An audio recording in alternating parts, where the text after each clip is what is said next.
Granola bars are a great snack to have on hand, especially if you have kids, but like everything else at the grocery store, it's like $1,000,000 for a box of 4 or something ridiculous like that.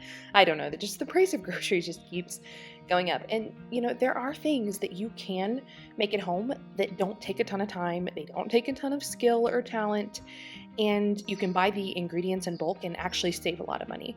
Snacks like this, that's one of those things. I actually have a homemade granola recipe.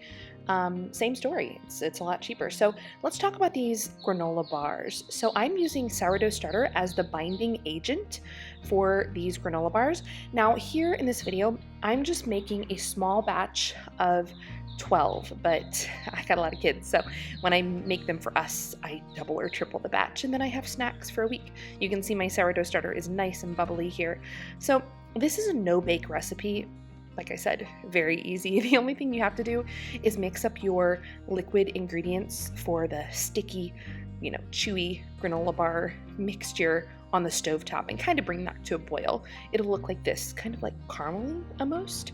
The sourdough starter, it's not doing any leavening. It's just adding flavor and, like I said, acting as a binding agent. So the recipe for a dozen of these is 1/4 cup sourdough starter. It can be active or discard, it doesn't matter. 2 tablespoons of coconut oil, 1/4 cup of maple syrup, 1/4 cup of brown sugar, and a teaspoon of vanilla extract. You're gonna mix all of that up in a small pot on the stove like you saw me do until it bubbles up a little bit and looks caramely. Then mix up your dry ingredients, which will be a cup of rolled oats, 1 cup of crisp rice cereal, 1/4 teaspoon of salt, and 1/2 cup of chopped nuts. If you want to leave out the rice cereal and do all oats, you can do that. That would be fine. If you want to leave out the nuts, you can do that as well. You can get really creative. I mean, granola bars, just think of all the different flavors you've seen and get creative with that.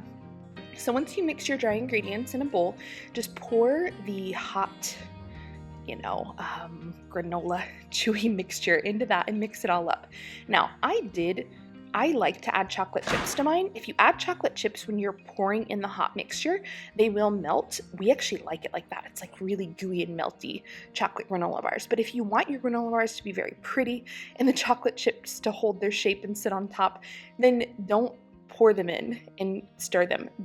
You'll see what I'm talking about here in a minute. You will add them last to the top of your granola bars and press them in. And once you have these granola bars pressed into a dish, just put them in the fridge and let them set up for a couple of hours, and then they're ready to go. They will store in the fridge for a week. They never last that long in my house, but you do want to store them in the fridge. They're very chewy, they're not crunchy, not gonna chip a tooth, and they're absolutely delicious.